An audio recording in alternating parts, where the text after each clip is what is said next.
Today, we're going to review the values of all of our bills and our coins.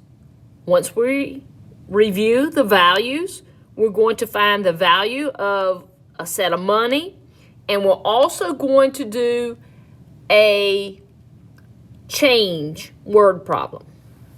Here we go. So our first bill right here, the first bill is a dollar bill. So we write that as 1.00. Again, that is a $1 bill. Our second bill is a $5 bill. That's written in decimal form as 5.00. Again, this is a $5 bill. Our first coin right here is a quarter. Its value is 25 cents. If we're writing it in decimal form, it is 0.25. If we're writing it with a cent sign, we write 25 and then the cent sign. Our second coin is a dime. A dime has a value of 10 cents.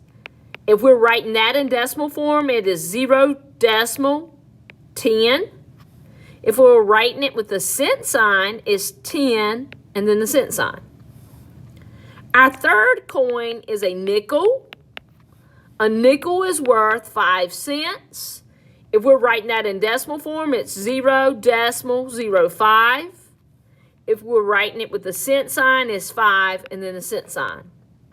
Our last coin is the penny.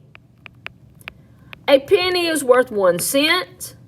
If we're writing it in decimal form, it's 0.01.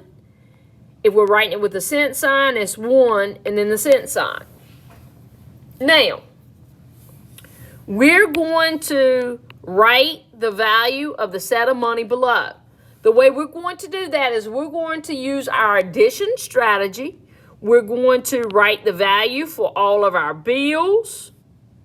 Then we're going to our larger value coins, work with our quarters, our dimes, our nickels, and our pennies.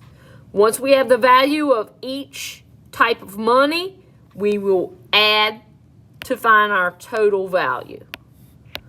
So when we're looking here, we have $1, $2, $2. So we're going to write down 2.00. Then we're going to move over to these coins right here. Those coins are quarters. So 25, 50, 75. So 75 cents. Our next coins are dimes, 10, 20, 30, 40. So 40 cents on our dimes. Our nickel is worth 5 cents. So we will write that as 0.05. And lastly, we have 2 pennies. So 0.02. Since we have the values of all of our dollars and coins, we are now going to add. 5 plus 5 is 10, plus 2 more makes 12. We will put down our 2 and carry our 1. 7 plus 4 is 11, plus 1 more is 12. Again, put down the 2 and carry the 1. Make sure you get your decimal point in there. 2 plus 1 more is 3. The total value of our set of money is $3.22. Next, we're going to try a change word problem. It says, Molly wants to purchase a book for $3.27. If she gives the cashier a $5 bill, how much change does she receive? So, first thing we're going to do is we're going to jail our details. That means we look for all the keywords and we look for all of our numbers. So I see in the first sentence that $3.27 would be important. I see in the second sentence they have $5 bill. Notice they didn't write it the way we did up here at the top of our paper. When we write it to complete the problem, we're going to have to write it with the dollar sign, the decimal, and 2 zeros in order to complete our problem. Lastly, we need to look for our keyword. Our keyword is change. Guys, change is a new subtracting word. So every time you see change, please subtract. Now, the only thing we need to remember when we're subtracting is the largest number has to go on top. So what's larger, $3 or $5? If you said $5, you're right.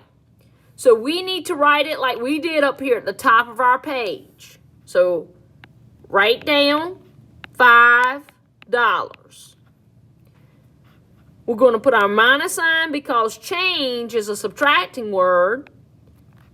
And we're going to subtract $3.27. Now, when we're subtracting, the first thing we always do is we ask, is our top number bigger than our bottom number? Is 0 bigger than 7? No, absolutely not. So when I get that no, I immediately know that I need to go next door to regroup or borrow. So we're going next door. Guess what? He doesn't have anything either. So that means we have to go all the way to our 5. We're going to borrow from my 5.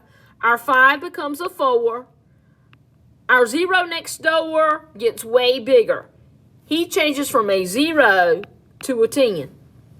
Remember, when we're borrowing, we're actually borrowing a 10 from the number that you're borrowing from. But this guy right here is still a 0. That means we're borrowing from the 10. The 10 now becomes a 9. And finally, our 0 on the end becomes a 10. And he stays a 10. The 0 on the end always stays a 10. He doesn't get any smaller. So now we're finally ready to subtract. 10 take away 7 is 3. 9 take away 2 is 7. Get that decimal point in there. 4 take away 3 is 1. So how much change would Molly get back from her $5 bill? She would get $1.73.